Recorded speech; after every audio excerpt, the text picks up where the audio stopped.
This podcast represents my opinion and the opinion of my guests. This is not medical advice, and I am not establishing a patient-physician relationship with any listener. The content here should not be taken as medical advice. The content here is for informational purposes only. And because each patient is so unique, please consult your healthcare professional for any medical questions you may have.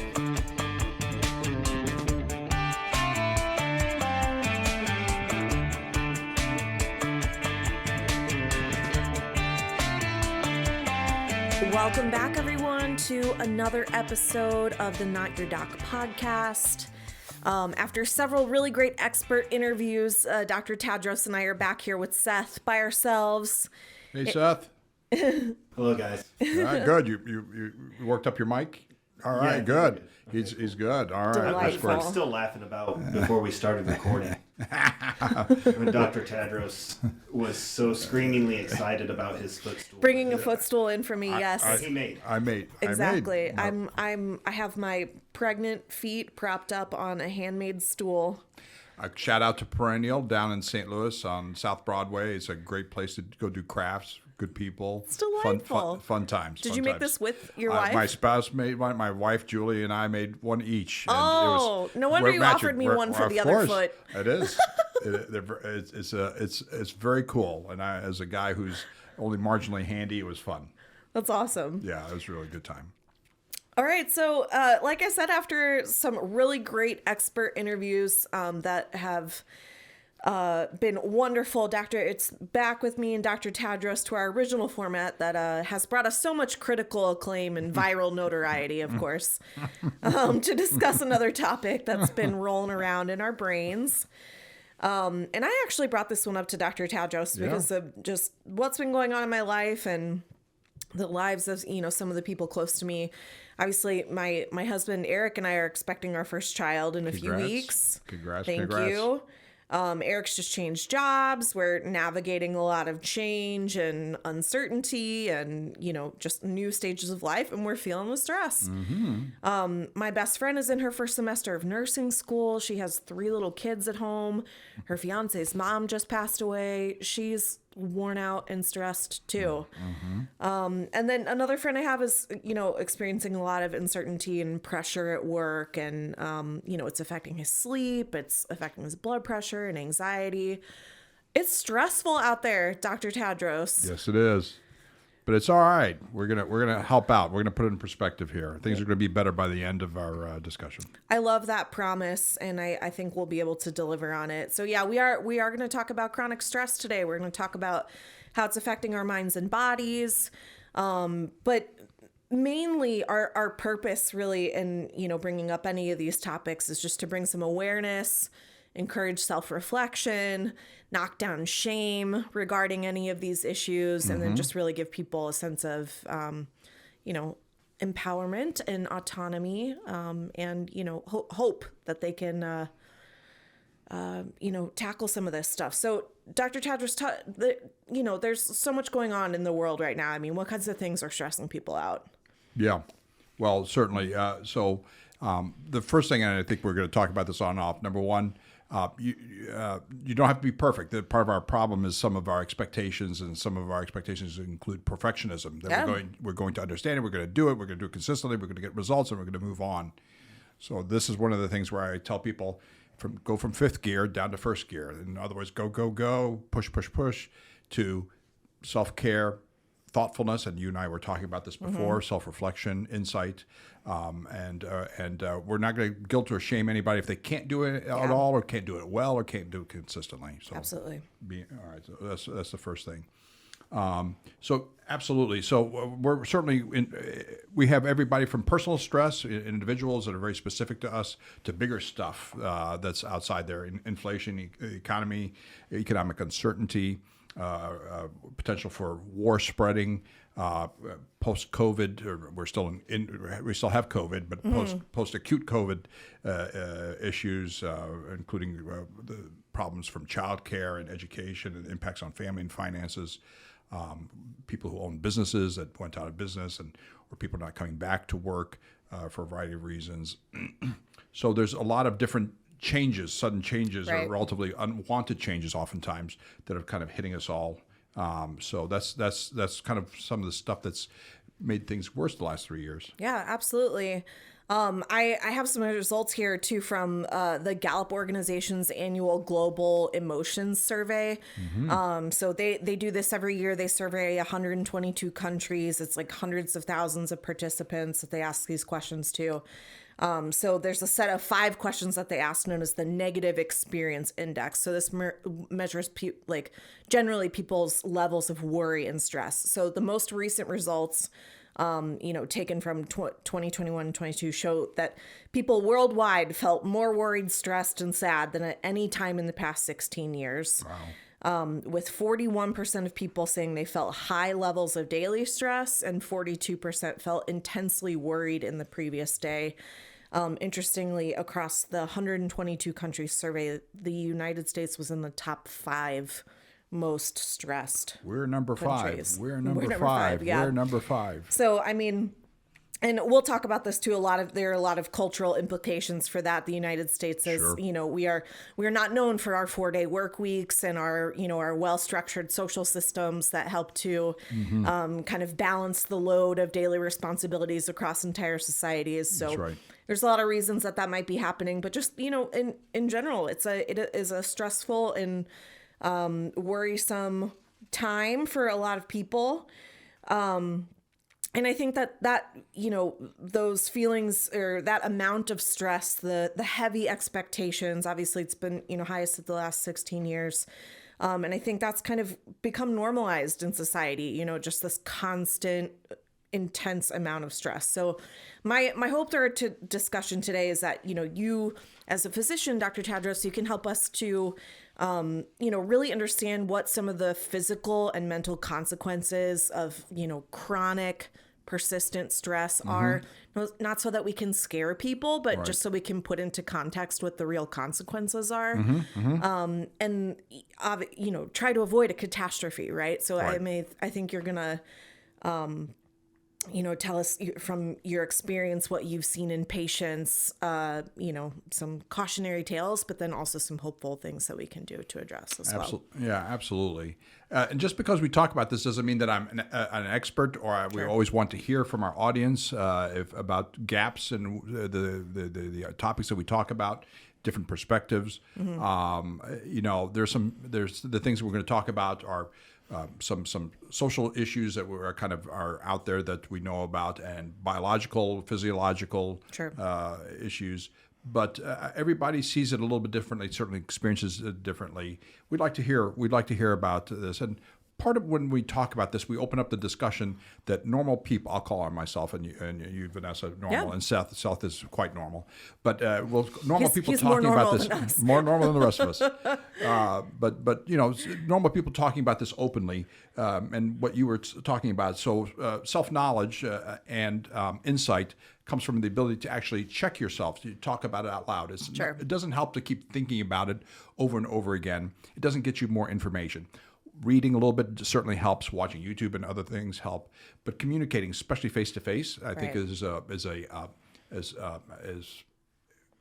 part of what makes us human, and helps kind of stitch society together, families and communities together. So absolutely. So we'll start talking about stress. And there are a couple of ways to define stress, and these are general. And this is it's important that we understand. A lot of this stuff is non-specific. It is whether you're getting shot in the leg, or whether you're facing a test because your grade depends on it and you can't go to grad school. Your body tends to respond similarly, maybe not as intensely, but similarly. And so it's called non-specific. So stress, a non-specific response of the body due to stress or outside forces placed on it. Another way of hearing about the stress is the body's response to a harmful threat. And it's not just real harm, but perceived harm. You think it's harmful. Right. You're not going to be able to graduate. You're not going to be able to get your car fixed. So the body's response to a harmful threat that can affect the normal functioning of your body. This is everything. This is mind and as well as your muscles. So it turns out that stress affects every cell in your body. And we've talked about acute stress, but eventually what happens is the chronic stress, and that's the real devastation that we run into. Acute stress can be can be helpful. It can help us whenever it's approached correctly, and because it goes away. Yeah. Moderately long stress and long-term stress is chronic stress is a big problem. And I will argue it's probably one of the biggest problems we have in terms of our general health, mental health and physical health. Right.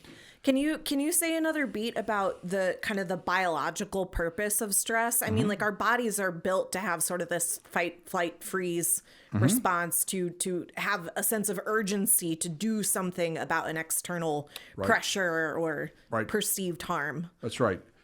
Well, certainly from a biological standpoint and from evolutionary standpoint, a lot of stuff was temporary. It was finding food, finding water, protection. Yeah. A lot of stuff is Being relatively chased by a lion. yeah, a lot of stuff is relatively short, seconds, minutes, hours. Yeah. But what happened as societies expanded into so the stress was not immediate. We took care of some of our Maslow's bottom, and some people are not. They have food insecurity, shelter insecurity, but a lot of us do have that already taken care of. We have food and we have shelter, and we have protection. Safety. But what happens is, of course, now it becomes stuff that's non-tangible. Our jobs, our beeper. Back then it was beepers. Whenever I was growing up, now it's our cell phones. Yeah, right. All the apps dinging and warning you about something that's popped up or on your calendar. Bills that are due, Right. or yeah, sure. So it went from something that's more discreet and had a kind of a finite piece to it to something this amorphous, big. I'm never off, even if I'm in Mexico. I'm Sure. always taking. I was taking for years. I would be, if I vacationed outside the country, I would be on call or I'd be checking in on my computer. So it was there's no boundaries to it. Right. Okay, so that kind of brings us then to sort of the types of stress. So I know we're going to get into chronic stress and what that does to the body, but there's a couple different types here. So I mean, there's routine daily stress, right? Yep. And so I mean, just the pressures of daily responsibilities. So, going to school, going to work, taking care of the family, the baby has to get fed, the dog has to get walked, all that kind of stuff. Can you say something about acute stress and how that's a little bit different? Yeah, so acute stress, and certainly, so there's routine pressures that's oftentimes scheduled. Acute stress oftentimes can be scheduled, and you dread it. You know it's coming. It's on your calendar. It's coming up. But sometimes it's unexpected. So that's Sure. part of this stuff. Is that the kind of the shock and awe, the surprise. So that's part of what we run into. Negative stuff like job loss, divorce, illnesses, difficulties after birth of a baby, whether the baby's sick or the mom is sick with postpartum depression. So those are stressful, and we can separate. And there are separations between stress, acute stress, chronic stress, and depression and anxiety Sure. and panic. It feels the same in a lot of ways. A lot of times your body responds similarly. Low energy, sleep disturbance, appetite disturbance. So sometimes this goes with anxiety disorders, a disease, or panic disorder, which is a disease, or depression, which is a disease. Right. So it's sometimes hard to differentiate. Sometimes physicians and other people have a hard time differentiating it because these can coexist. You have depression or anxiety or panic, and you have stress. Sure. So it's not either And sometimes or. It's the triggering event That's can be right. the same thing, That's right? correct. Yeah. Absolutely. That's right. Okay. How about traumatic stress? Yeah, so certainly traumatic stress is everything that anybody would consider. War and natural disasters. These are tornadoes and hurricanes and earthquakes and floods, rape. So these are all big traumatic. These are threats that can happen to your safety, physical safety, emotional safety. These are big domestic violence, and this is where we get into stuff that maybe people don't understand. First responders, so this is something that came up with Dr. Shapiro when we talked about this, which is with PTSD is a type of stress that can augment or worsen PTSD or trigger PTSD. Is that people that are walking into dreadful situations, not necessarily harmful to them. Yeah. You can be if you're entering a burning building, but if you're going in to see children who've been abused or violence between Witnessing partners. tremendous harm, That's right. physical, emotional, And it brings mental harm to other people Absolutely. can be equally traumatic. That's correct. Even if it's not going to be directed at you, you witness kind of the raw visuals. Yeah. It's intense. more than visuals. It's all sensory. The Yeah. smells, the sounds, everything. Abusive parents of children is another big issue. We see it many years later Yeah. when people come to see us for PTSD, etc. Sure. Or even adult children, kind of in these enmeshed relationships or codependent relationships with their parents. Right. The adult children can be abusive as well. Yeah. That's right. Yes. Wow. Okay. So, those are some different types of stress. Can we talk now about chronic stress? What Sure. what that really means and what it looks like? Yeah. It's kind of a consistent. It's kind of an ongoing problem that goes days to years Yeah. of feeling pressured and overwhelmed over long periods of time. Yeah. So that's and there are symptoms for chronic problematic stress. This is some of the stuff that is very physical. Yeah. Aches and pains. So whether you have fibromyalgia or not, just worsening of it could be autoimmune stuff. It could be osteoarthritis and just degenerative stuff. It could be fibromyalgia, which is more of a chronic neurological pain.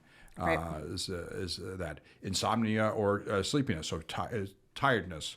Tiredness doesn't mean you have to be sleepy, but those are two things. So disturbed sleep or excessive daytime sleepiness. Change in social behaviors, including isolation. So that's some of the stuff. And we have certainly, of course, some people become angry and irritable. Yeah. That's the other part of some of the social issues that are kind of drive away your support. Sure. Low energy, which is a chronic complaint, is up there with low back pain and colds. Is low energy, and this is including, and this is what you'll hear if you go to your OB, many months after you have your baby. And if you're low energy, they'll say, well, of course, you're a new mom and Right. stuff. There's new stressors. You have a new lifestyle, new schedule. Your life is not your own. And so we always have to make sure we check off physical causes, make sure you're not depressed and stuff. And then we could say, yep, it's probably, your lifestyle has changed. Unfocused or cloudy thinking. So this is foggy thinking now. The problem with any condition, any symptom, is that we have to make sure it's not caused by something else. Sure. Your medications, your alcohol consumption, Yeah. lack of sleep, medications that you use to help you sleep that make you foggy the next day. Those are cause cloudy thinking. Changes in appetite. Some people overeat. Some people lose their appetite. I have several friends and relatives that whenever they're stressed, they don't eat more. They lose weight. They become gaunt. So that is. We always want to make sure anybody who has unintentional weight loss, it's not stress, and it's not depression, it's not anxiety, it's not an eating disorder, it's not cancer, Right. it's not heart failure, it's not kidney failure, it's not lung disease, because there are a bunch of reasons why people lose weight, especially if they have lost their appetite and lose weight. Right. Changes in emotional responses to other people can have blunted feelings. They can't get as excited about things, so that's the other piece that we And see. also the increase in irritability that you were Right. talking about too, just a Bingo. shortened fuse. That's right. Yeah. And then emotional withdrawal. They're blunted. It's not fight, flight, and it's sometimes freeze. It's just kind of they just are numbed because it just takes energy to have anything, either positive or negative emotions. And then feeling stuck or unable to do anything. That's kind of feeling helpless and hopeless, Yeah. which is miserable. Which is a miserable feeling that you can't ask for help, and you can't help yourself, and you can't ask for help. Right. I think that was, in looking over some of these, resources that you sent over before we did this talk. Obviously, we'll be, posting the links to all this stuff. Yes. That was kind of a key through line that I was seeing, that, there's kind of this constellation of different types of somatic, physical symptoms that we can have in addition to feeling a lack of control or ability to really do anything about the situation. So that helplessness and hopelessness that kind of overlaps with, what we see in depressed patients, right? Anxious patients as well. But what happens is that people are stressed sometimes for months to years, Yeah. and all of a sudden they become anxious or sleep or something, and they're like, I've always had kids. I've always had 6 kids. I've always Yeah. had 3 jobs. I've always had to. And the answer, for some reason, and this is my personal, is that you all your reserve is kind of expend, and sometimes it takes years to expend your reserves. Yeah. You're aging and less tolerance for noises or people getting in your business, all sorts of stuff. So it's stress that you kind of deal with it whatever way, healthfully or not healthfully. We're going to get around to that, and eventually you just can't tolerate it anymore, and all of a sudden you need help that's beyond just talk therapy. I think that's a really important thing to point out, because I think people sort of think that like the relatively consistent levels of the same stressors will have a consistent gradual effect on you. It does not. And it it can be very sudden and very Right. severe. Yep. It's for some reason it really is as you've expended your reserves. Your tolerance for all sorts of stuff just Yeah. kind of all of a sudden kind of washes away, and all of a sudden you start having dramatic increase in your physical symptoms. Sure. And as a physician, as an internist, that's what happens. Is that I see people certainly with chronic stress, but certainly whenever it tips over to potential depression, anxiety, et cetera, or worsens your underlying depression, anxiety that you already have had. What happens is that all of a sudden I get a call, and it's like, I'm just dramatically better, worse. But I look back, and it's been building up over time. Sure. Yeah, right. An analogy that I read is, ignoring squeaky brakes Right. in a Right. truck. They'll function to some Right. degree for a long That's right. time, and all of a sudden they will just fail. That's right. Completely fail. Collapse, right. Yeah. Can't get up and go to work. Absolutely. Right. And the whole thing screeches to a halt, or veers off the That's road. exactly Whatever right. happens. And I think that's the part of understanding yourself, what we talked about your insight, that I'm able to do it, but that's all I can do today. And I can't have fun tonight or anything because I'm exhausted. I have to go to bed early and stuff like that. So people push and push and push because they're conscientious. They rely on themselves to go to work. They know other people rely on them or take care of the kids or whatever the responsibilities are. And it comes at a cost. And everything comes. Economists talk about this. There's no perfect answer. Everything comes as a trade-off. Some sort of trade-off. Right. Financial, non-financial, energy, money. Something comes as a trade-off. Relationships. Right. Yeah, Relationships. absolutely. Right. Yeah. Yeah. I think one we didn't hit with chronic stress is increased alcohol or drug use. Just Yes. some of these kind of, sleeping too much, sleeping too little, Right. eating too much, eating too little, Yep. drug and alcohol use, all those kinds of things as well. Dr. Tadros, can we move now into, we're going to talk about medical and psychological issues that arise from chronic right. stress.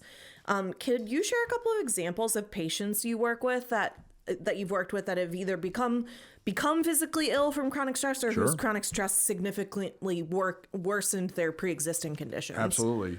We happen to be talking with our Joe Flaherty about delirium, and we use the word dementia and depression. But it turns out for demented patients, their caregiver stress is an enormous problem in terms of what I end up seeing in terms of I take care of the person with dementia, but their daughter or their sister or their husband who are chronically have to look after them because the patient can't be safe. They're demented. They have Alzheimer's Right. or multi-infarct dementia or frontal temporal lobe dementia like Bruce Willis. Right. So the caregiver stress, and this includes moms for children, moms who are isolated, right? There's a stay at home and they don't have play group, blah blah blah, all this stuff. Little especially support. Especially during the pandemic. God help us, the pandemic was atrocious for being able to grab support, face-to-face support. You could do it over the phone. Right. But this is what we see, enormous problem. We're having an expanding dementia, especially Alzheimer's in the United States problem. Therefore, we're going to have more caregiver stress. It's not just the relatives and your friends who are from churches or your synagogue or temple that come help, but also nurses in nursing home who are understaffed. This is stress. So we see this problem expanding with no end in sight because the disease is expanding. So what we see is this people feel responsible. People have to have multiple hours at a time without relief, sometimes days and months at a time without relief, no vacation, no weekends off, et cetera. And then we end up with some of the physical stuff that eventually leads to potentially permanent stuff, heart attacks and hypertension and diabetes, poor control. All these things are worsened, maybe not initiated, but certainly worsened by chronic stress. Yeah. Wow. What's happening in the body? Sure. Like including to our major systems when our stress levels are consistently high, and there's not enough recovery time. We're not building back the reserves to sort of compensate for those high stress moments. I'll start off with the basics, and then we'll work up to kind of. So this is add a little more. Our stress response is kind of essentially a whole body response. Our nervous system, our brain, spinal cord, and peripheral nerves go everywhere to our body, our peripheral nerves, and our endocrine system. These are glands like your adrenal glands, your thyroid, and your pituitary. these put hormones into our bloodstream that go everywhere. So it involves our acute stress, and which eventually becomes our chronic stress issues start there. Our nervous system have the autonomic or automatic nervous system. Autonomic is two parts, the sympathetic and parasympathetic. Parasympathetic is kind of the slow down, lower your heart rate, relax. Sympathetic is what we're going to talk about. That's the stuff that gives us secretes, that puts out there our adrenaline, our epinephrine.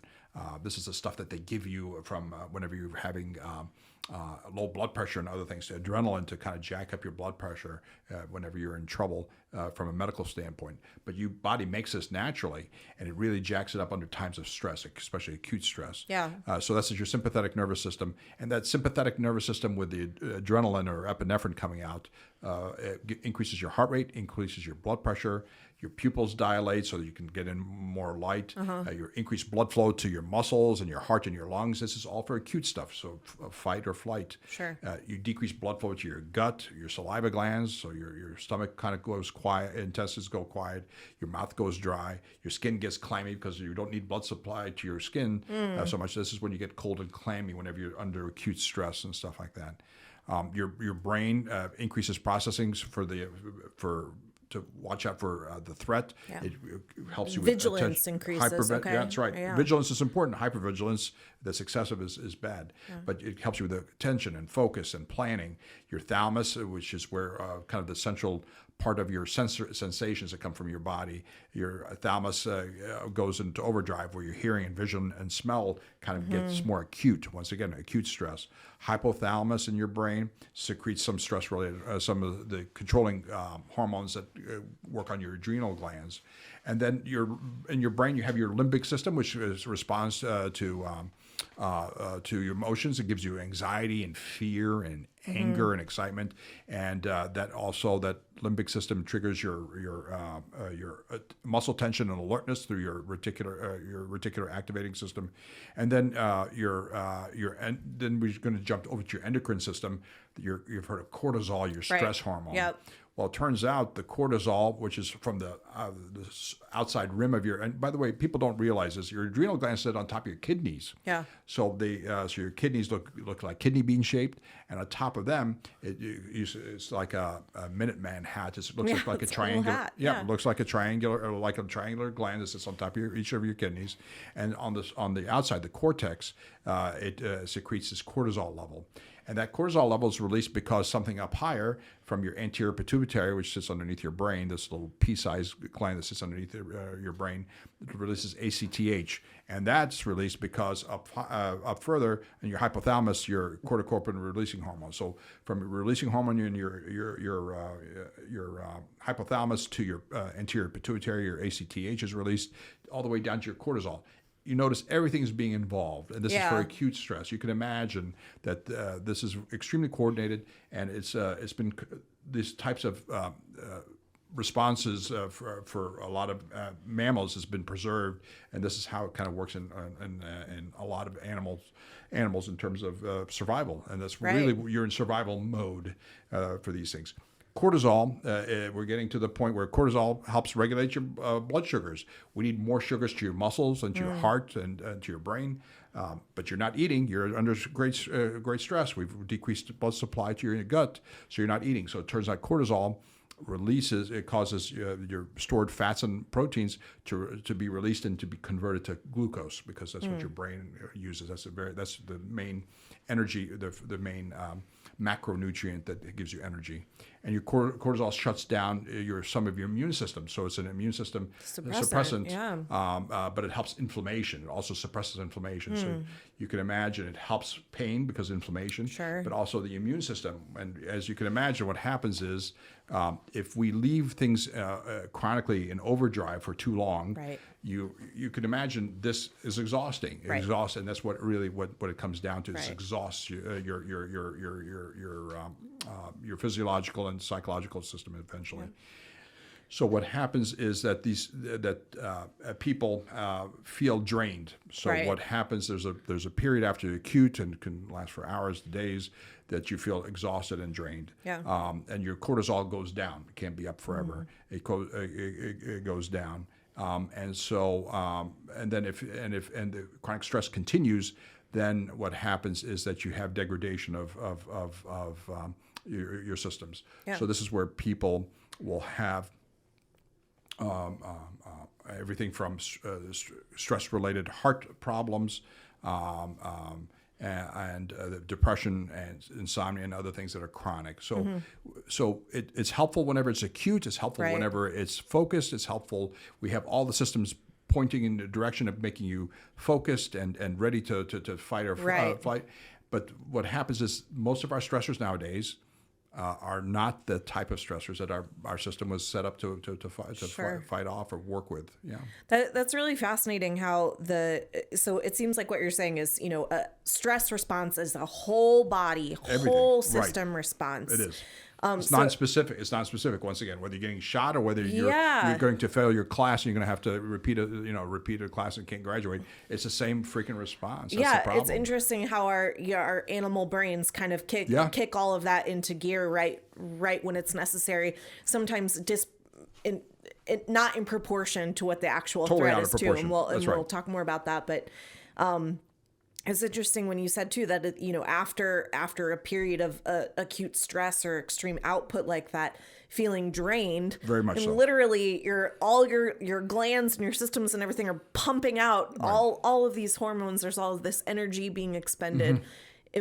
Drained sounds like the perfect Yeah. word to describe. Yep, and almost drained- literally and physically. And if Literally the drain feeling lasts for figuratively weeks, as well. weeks to months, people feel depressed, and this is the problem we run into, is that things mimic each other, Sure. and so that's why it's important to get a good history and physical on when something started and what happened when something started. People, I haven't been able to sleep, and what happened then? Well, my mother, left the house, and all of a sudden you could see the links that led to this physical symptom where they end up coming to see me for medicine. Sure. Okay, so how does this type of stress response, you kind of alluded to it a little bit at the end there, how does Sure. the stress response aggravate conditions like hypertension, heart disease? We don't have to get into all of them, Right. but like what's to talk us through the effects of some of that? Yeah. So what happens, and whenever we talked about our hypertension is a canary in the coal mine for Yep. everything from stroke to heart attacks to heart failure to kidney failure to peripheral vascular disease. It doesn't cause everything by itself, but it adds to these problems. So it's stress on the walls. So adrenaline and cortisol. Whenever you use cortisol, it holds on to sodium. Sodium holds on to water. You increase your intravascular volume. That's one of the causes. And adrenaline makes your heart beat harder and beat faster and harder. So it's called harder heartbeats, ionotropic, positive ionotropic, beat faster is positive chronotropic. I'm using these technical terms because I want people to start thinking about these and looking them up. But I'm trying to explain them all now. Yeah. So we're beating the crap out of your vessels in your Right. heart, and your vessels go everywhere. Your brain, your eyes, the actual heart muscle itself, coronary artery, your aorta, which is a big artery from your chest all the way into your belly. So we're getting, and this stuff continues over and over again. Acute stress, like you had asked several sessions ago, acute stress is expected and is necessary and is helpful. Right. It's when it becomes chronic, and we don't have a way to turn it off, except sometimes medicine initially. Eventually, there's actually there is a way to turn it off. It turns out meditation and exercise is some Yeah. of the stuff that helps reverse some of this. Sure. We'd like to prevent these things from happening to begin with, obviously, but then it turns out that everything from meditation to exercise to losing weight, other things are helpful besides medications. So some of these, it sounds like what you're saying is that it's not necessarily, the body isn't necessarily in this like super stressed state all the time, but some Right. of these elevated levels of hormones Right. kind of keep all of it sort of functioning in overdrive, right? Yeah, that's so right. it's keeping the heart rate and blood pressure higher for longer periods of time. Periods, or repeated every time your dad comes home drunk, everything goes up again. Yeah. And so do that a few hundred times. Yes. Yeah. And so that just it weakens the strength of the arterial walls. And Right. what else can happen with that? Yeah, so certainly elevated blood pressures, everything from aneurysms for the brain, aneurysms in your chest from your thoracic aorta, aneurysms in your abdomen is one of the things. So hypertension, and if you're already smoking on top of it, so you have hypertension plus tobacco use, and it's plus age. As you age, we lose elasticity in our vessels. So this constellation is kind of essentially, you could call it a syndrome. A syndrome of several factors that end up with an end organ, whether it's your aorta or your retina or your brain, end organ disease, end organ problem that's not reversible. Yep. Once you have a bleed in your brain, et cetera, now you're at risk for future bleeds and future strokes and stuff like that. So yeah. Wow. Okay. So let's switch gears here from some of these, physical medical conditions that can arise. Let's talk more about psychological issues that can arise from chronic stress. And I know we can we sort of talked about they can overlap. One can cause the other can be aggravated by stress. Right. So help us out here. Let's start with depression. And here we're going to put in a plug. Jennifer Abel, one of our local psychologists, who's also an author and an international speaker, is going to come talk about generalized anxiety and chronic worry. Yeah. And she talks about other things too, but that's going to be, so it's going to kind of be an offshoot of kind of what we're talking about here. Looking forward to that conversation for sure. She does very nice cognitive behavioral therapies. So the psychological issues, that helplessness and hopelessness, whenever you feel exhausted, emotionally, physically, spiritually exhausted, you get that helplessness and hopelessness. And even though if with cognitive behavioral therapy, they ask you, let's go ahead and write down what's really hopeless, what's really helpless. Are you totally hopeless? Is there, you have 10% that you can ask for help and stuff. But people really, without help, cannot see past their nose. They're so far in a ditch they can't see the light. And so this is when you need help. This is whether it's your minister, your therapist, your parent, your spouse, your kids, and this is when you really need help. You really can't see. Your brain is artificially is artificially not able. This is when people become suicidal. Right. It's not thinking correctly. Yeah, absolutely. We talked about sort of the persistent delusion of depression, to where you can't trust how you feel about yourself, how you see yourself, how you estimate your hope and chances for the future. That's correct. That it's just completely out of whack and needs treatment in order to recover from. That's right. So it goes from stress to this, and not everybody's stressed, and even chronic stress develops all these, but this is an increased risk of getting to this level of hypertension, heart disease, depression. Yeah. And if you already have a depression diagnosis, excess stress can absolutely take you for a loop. It's an interesting, they've done studies about chronic pessimism being more realistic than chronic optimism, because a lot of things don't quite work out, and pessimistic people already ahead of the curve here. They already kind of know things tend to, so they already brace themselves. But there's a balancing act with everything that we do. There's a balancing act about how pessimistic you are versus how hopeful and unrealistically hopeful that you can be. Yeah. I certainly, as someone with I have, but bipolar and depression has been a big issue for me my whole life. I have had so many crazy cycles triggered by majorly stressful events. Yes. School traumas, whatever, that it's something that I look out for now and build very carefully into my self-care routine.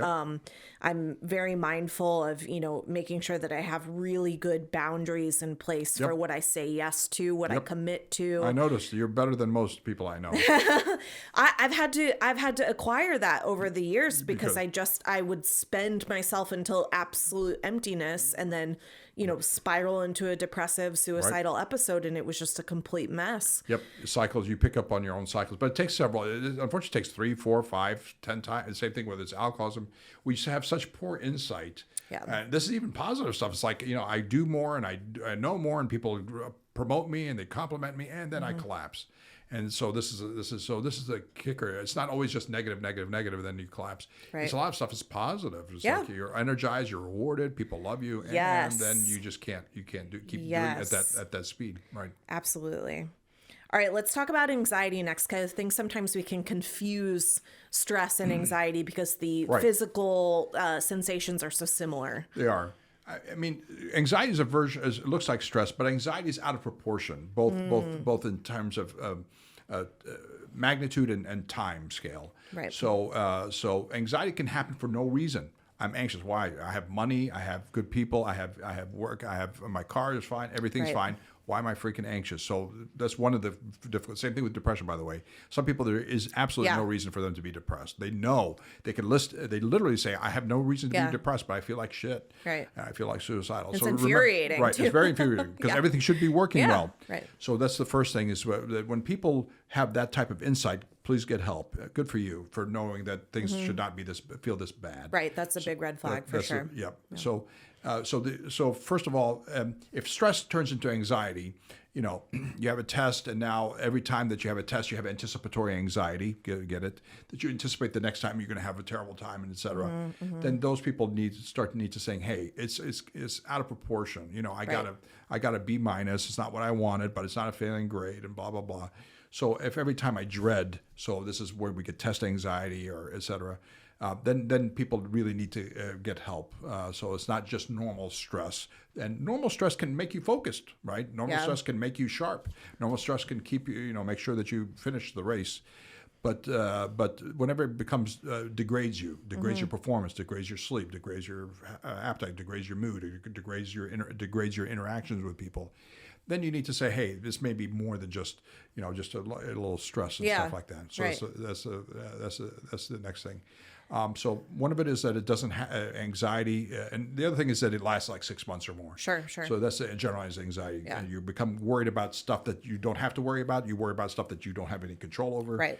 And that's the other piece of it, is that anticipatory anxiety, and this generalized, this foggy cloud of everything is terrible. Yeah. Things that are unrelated, you hook it all together. It's like my husband doesn't want to listen to me, my kids and my car, and all of a sudden it's like they don't all necessarily have anything to do with each other, but in your head you've kind of sewn them into one big pile of crap that you can't control and you don't know how to get out of. Yeah, absolutely.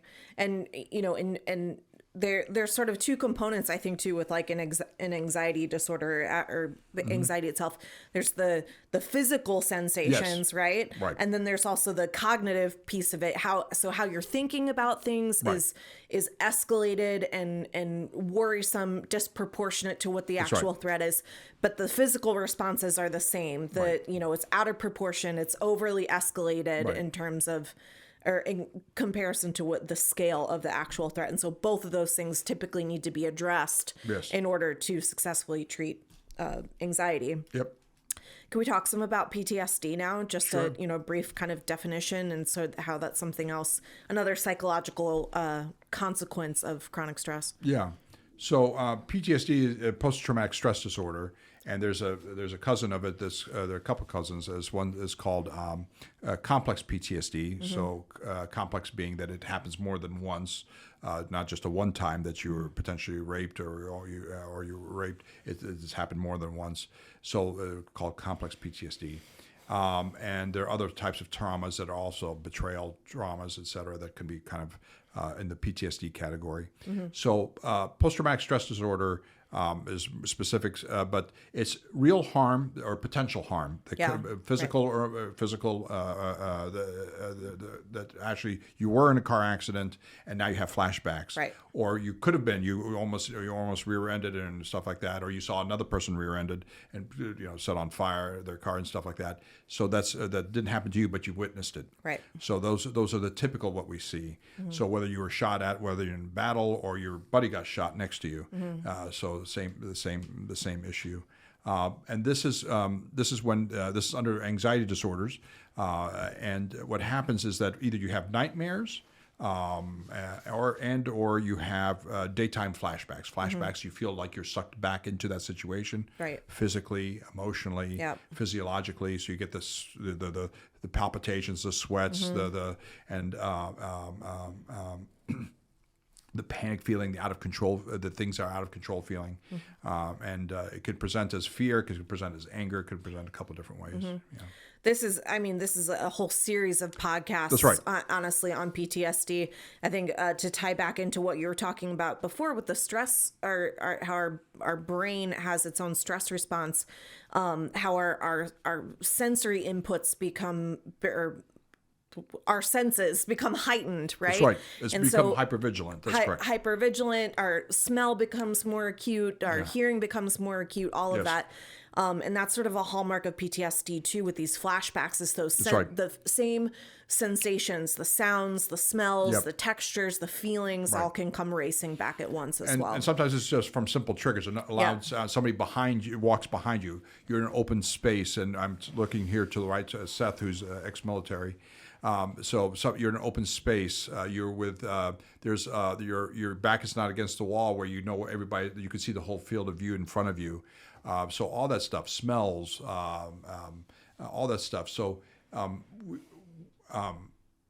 and some people, it comes out as drinking and as anger, and so people focus on the drinking and the anger. They don't understand that there's layers of stuff behind it, and the response. What we're seeing is the response is the tip of the iceberg. What's underneath it is what's causing the tip of the iceberg to pop up, and where we can see it. And so these people may not be able to get the help because they piss off so many people around them, and so this is the shame of it. They're in dire straits. And unless they have a sense of wherewithal of what's happening to them, it kind of spirals in negative fashion. Right. Absolutely. Yeah. And just to say one more thing about stress, a traumatic stressful event can trigger PTSD, and also stress can aggravate PTSD from a former traumatic event as well too. So that's definitely something to look out for. Larry Shapiro spoke with us. It's an interesting thing, and I think you and I learn, all of us, Seth and you and I, that he sees PTSD as an injury, not as a mental illness that needs therapy. He needs an injury that needs to be rehabilitated, so a rehab model rather than a psychotherapy model. Which is something I was thinking about the other day because I was listening to him for the third time. I've been a doc for quite a while. I've talked to lots of people. I've treated a lot of people. I've sent people to good specialists. But I still learn. This is basic stuff. But I still learn certain words, and we all know certain words are like, oh, yeah. It's like, oh my gosh. Yes. It opens up a whole different avenue and venue of thinking about things differently. Yeah. Reframing with languages can be a very powerful thing. It's very powerful stuff. So, to kind of wrap on the physical and psychological issues, there's a cost, right? There's a cost of not dealing with chronic and toxic stress. And I think an important cost is to, relationships with family and friends. Yes.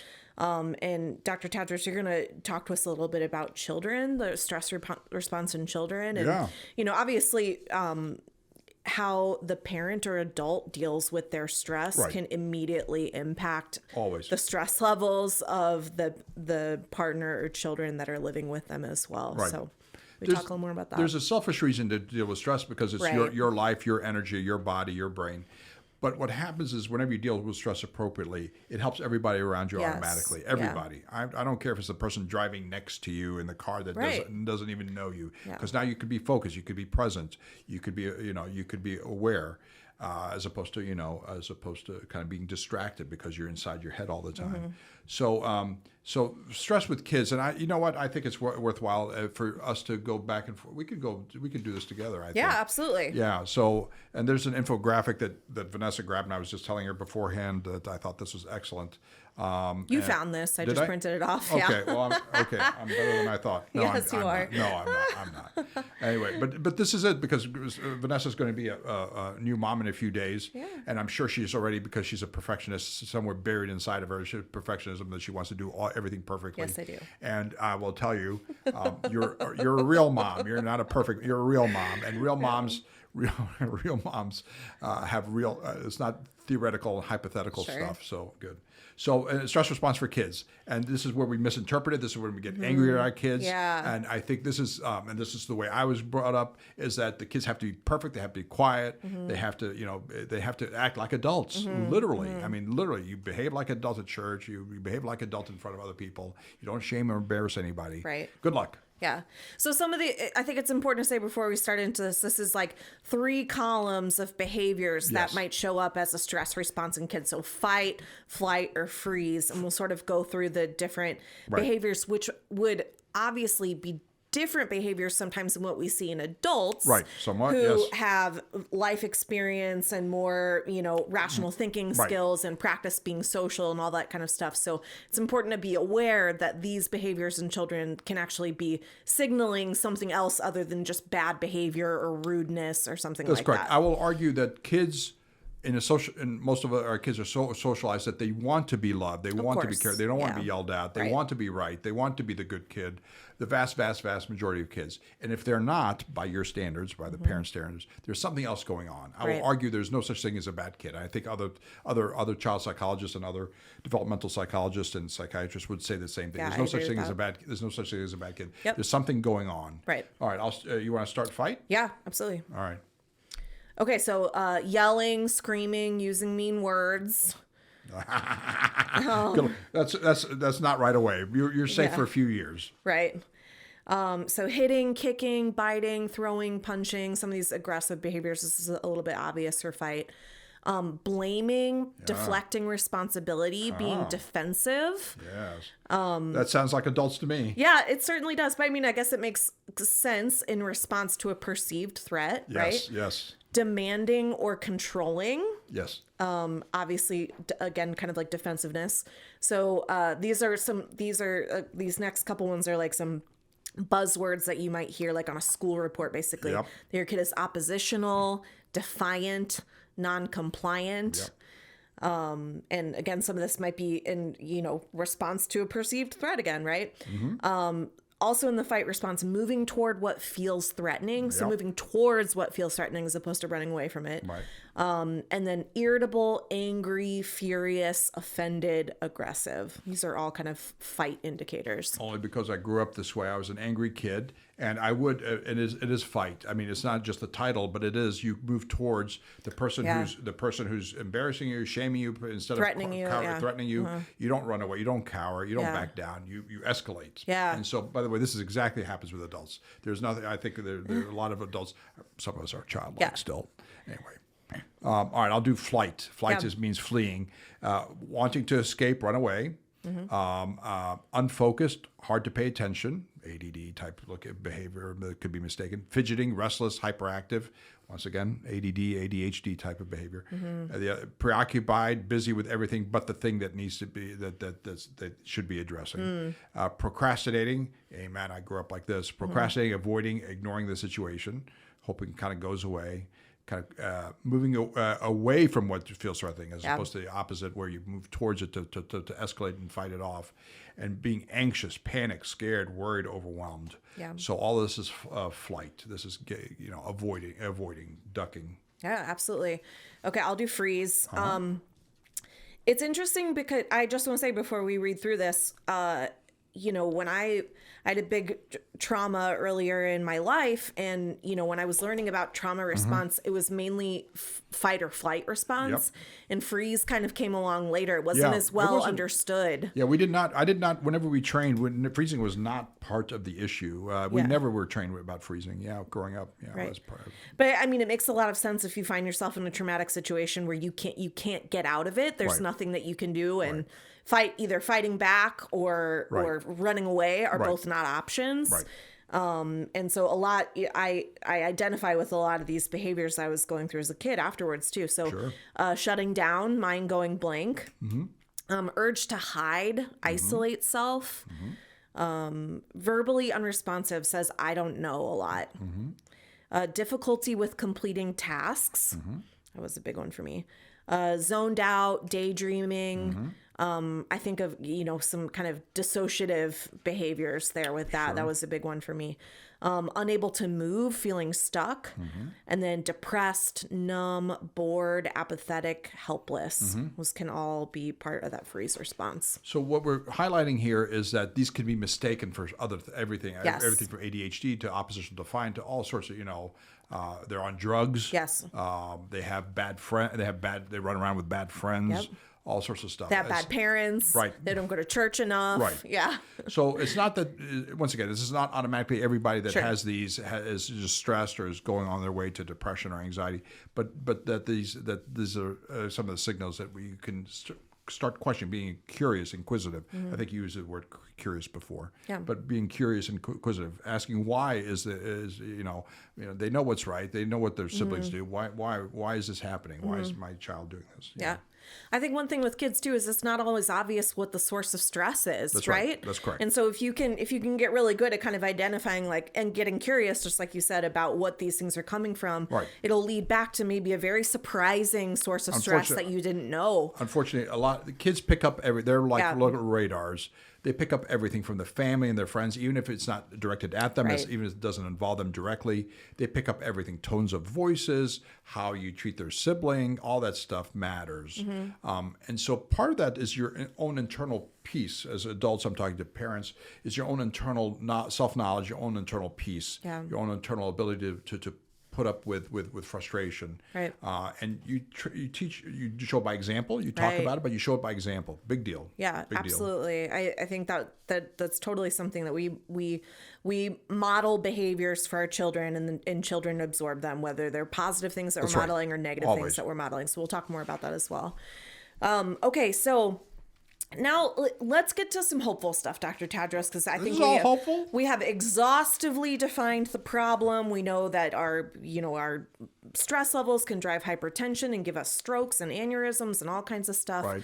Let's talk about what people can really do to sort of get Right. their hands around this. And again, I love that you started off when we were talking about this by saying this is not about perfection. Nope, This is absolutely not not. about perfection. This is not about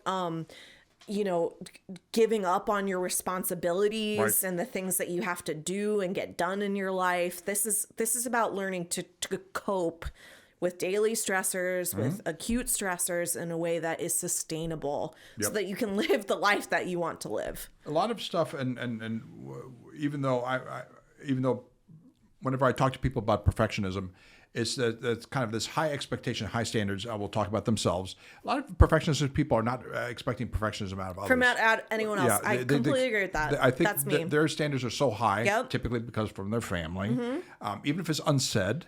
From their family, that's how they were trained. It's not about everything in their life. It's not like everything is their car and their house and their handwriting and their checkbook and checkbook. I'm so old. It's not like said everything in your beeper life. before. Right. It's not like everything in your life is perfectionist. But part of it, and I had my version of perfectionism. I didn't realize it, and it was very very visceral. It was very gut. If somebody challenged me on it, that was my baby. This is what I did, and this is what I did well, and this is what I was known to do well for. But it got in the way of tons and tons of stuff at great cost to me. So we have coping skills. So a lot of stuff, I'm not telling people to get rid of their responsibilities. Right. I want them to question.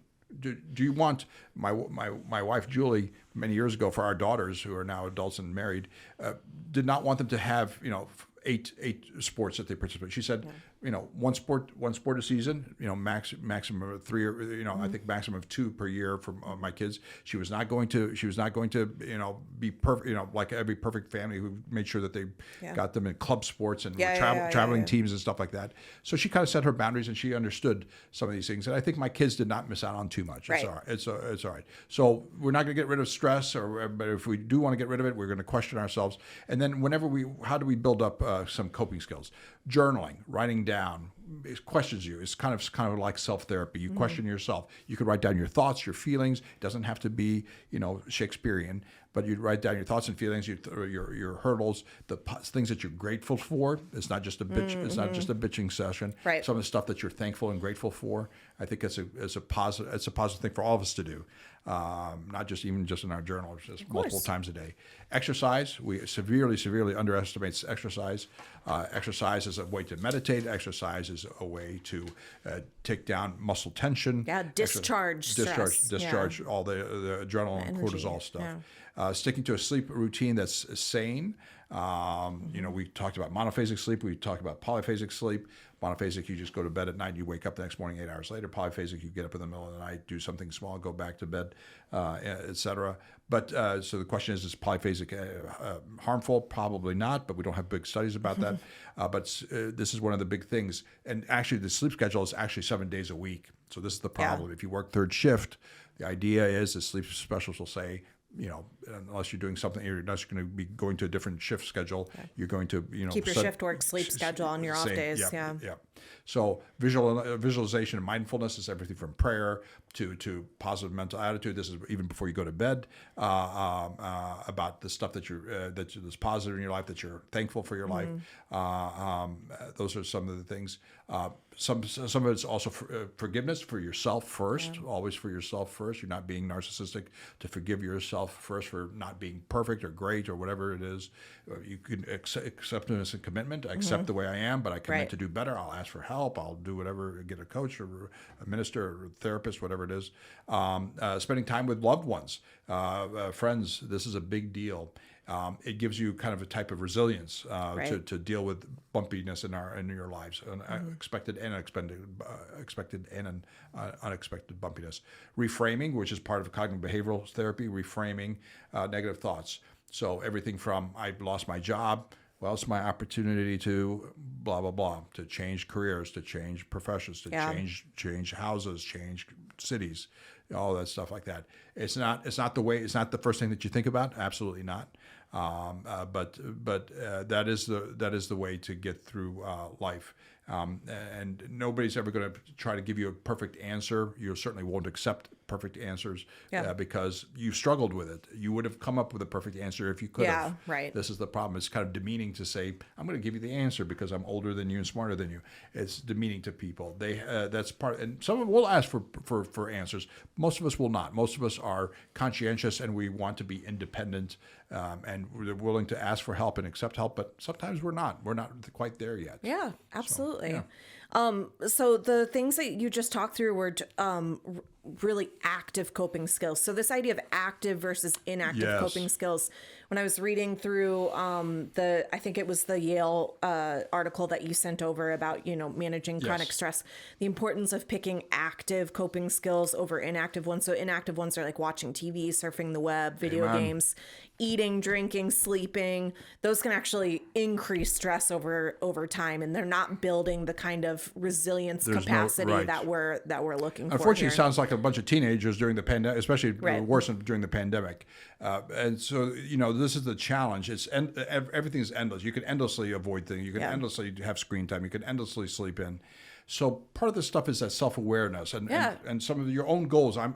Goals are given to you, for classes and graduating certifications and degrees. But a lot of stuff is yourself setting goals for yourself. Right. It could be small stuff. It could be, I'm going to clean out my wallet, tonight. So, and then the much bigger things that you can piece it together over time. Absolutely. Yeah. I think one other thing to point out too is that I think there's sort of this idea of like soldiering through and just bearing a burden. Yeah, I'll sleep when I'm dead. Exactly. Sleep when I'm dead theory. So coping is not the same as soldiering through avoidance, self-medication. Right. Those two things do not have the same outcome. Right. Coping involves discharging stress, returning the brain and body to a non-stress state, building capacity for resilience, accepting ourselves, forgiving ourselves. These are like healthy. There are fruits of healthy coping skills. That's right. Survival is not. We don't want to just accept that, right? So we should do a whole thing. We should probably bring in Seth to this. How do we are in a Puritan driven society where you pick yourself by your bootstraps. I just had a discussion with one of our potential future patients who's Dutch German origins and Calvinist upbringing. Yeah. You work unless you're dead. You're working. Right. And if you you work a very more. individualistic. Very individualistic. Ideal. So, and I tell this to everybody who's a straight A student. A lot of stuff that we do in life, we reward you for being an individual. Yeah. But what a lot of stuff happens to be is a team sport, whether you're in football or whether you're in the military or whether you are in a marriage or a relationship, it's a team sport. And a lot of stuff that whenever we reinforce to youngsters, it is not a team sport. They are team sports and stuff like that. Yeah. And there's individual swimming and individual track, but you're part of a team. And part of that stuff is to see ourselves differently. How can we be individual and independent, but also be part of a team where we can rely on each other in certain ways? Right. and certainly in business school and medical school, they're doing more team approach to things. So it's as I'm talking, I'm thinking about this stuff, and we should do a whole podcast and bring in kind of this team approach. Sometimes teams can be problematic. But I think that's why we have societies, that's why we have neighborhoods, that's why we have families, that's why Community. we multi-generation households. It is kind of a grouping to support each other. Yeah, absolutely. So we're just going to go over a few closing thoughts here. Number one, we definitely want people to realize that you're not alone, right? Right. We started this discussion by talking about, nearly half of people are feeling extremely stressed, extremely worried on a daily basis. Internationally. It's not just us, although the United States has very high rates. We're number 5. And just what you were saying, Dr. Tadros, you're not an island. Isolation is correlated very, very highly with stress and anxiety. Yes. So it can be extra hard to do any of the positive, healthy coping mechanisms that we're suggesting here, on your own without any support. So they're definitely, get help, work with others.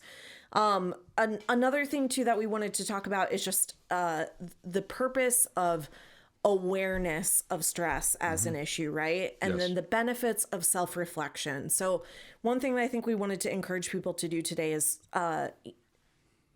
examine the time and emotional energy that you spend on things. Yes. What do you spend your time doing? What do you spend your time worrying about? What occupies your thoughts most often?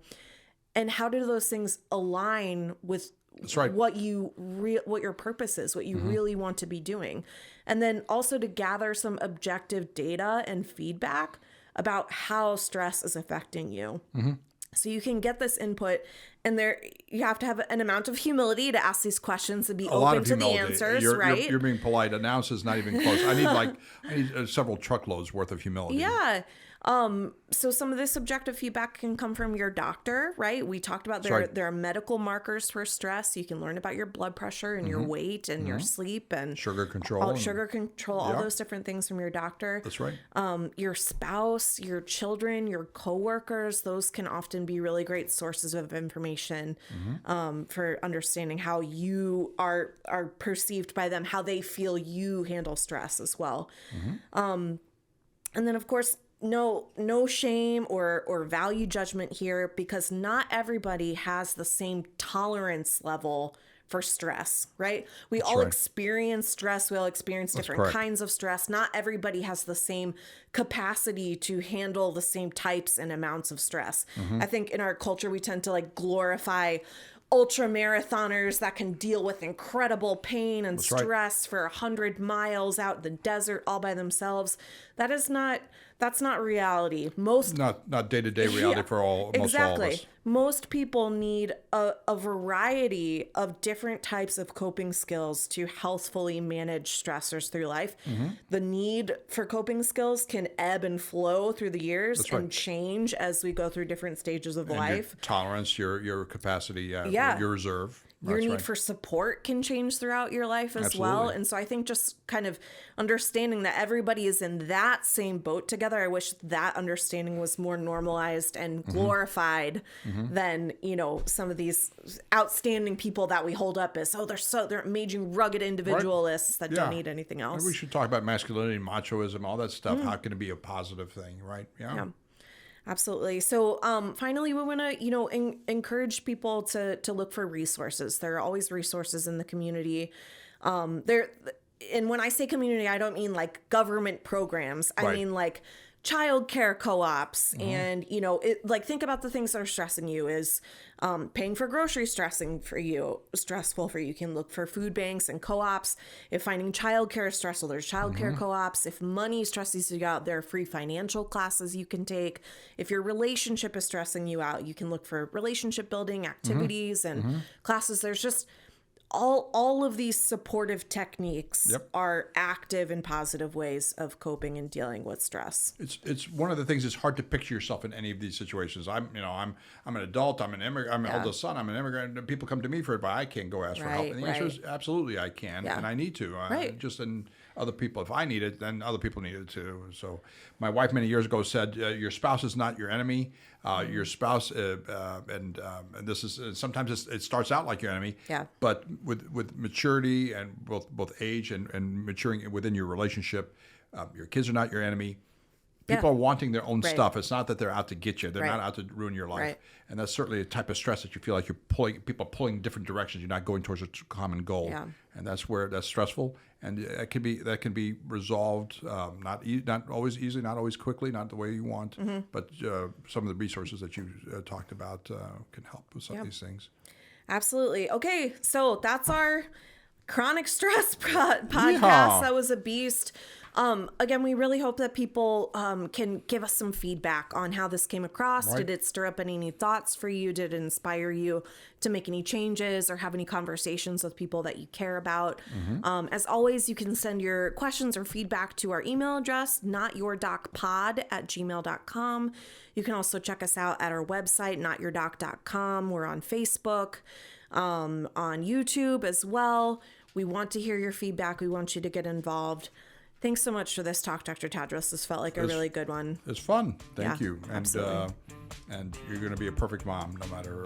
You're going to be a real and a perfect mom. Fair enough. I'll take it. All right, good. Thanks so much, guys. We'll see you next time.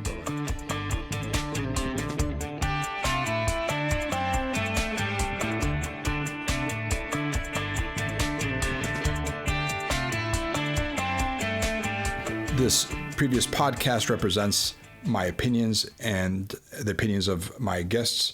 This is not medical advice, and I'm not establishing a physician-patient relationship with any listener. The content here should not be taken as medical advice. The content here is for informational purposes only, and because each patient is so unique, please consult your healthcare professional for any medical questions that you may have.